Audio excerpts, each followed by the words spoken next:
তারাবির নামাজ না পড়লে কি গুনাহ হবে? অনেকেই বলেন তারাবি না পড়লে রোজা হয় না। তারাবি নামাজ এটা গুরুত্বপূর্ণ একটি সুন্নত আমল। রমাদান মাসে যদি কেউ তারাবির নামাজ পড়ে, নবী করিম সাল্লাল্লাহু আলাইহি ওয়াসাল্লাম বলেছেন, মান কামা রমাদানা ঈমানান ওয়া ইহতিসাবা গুফিরা লাহু মা তাকাদ্দামা মিন যামবি। যে ব্যক্তি রমজানের রাতের বেলা দাঁড়িয়ে তারাবির নামাজ আদায় করবে, তার পেছনের সমস্ত গুনাহ খাতা আল্লাহ তাআলা মাফ করে দিবেন।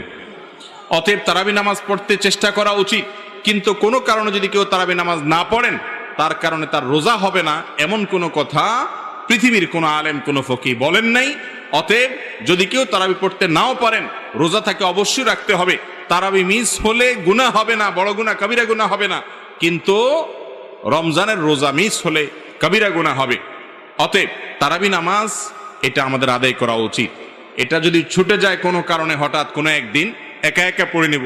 আর যদি অসুস্থতার কারণে শরীর খারাপ লাগে, পড়লামই না, একদিন মাত দিলাম হঠাৎ করে, তাহলে ইনশাআল্লাহ বড় কোনো গুনাহ হবে না বা গুনাহ হবে না। কিন্তু অলসতা করে যদি আমি বাদ দেই, তাহলে সেটা অবশ্যই ক্ষতির কারণ।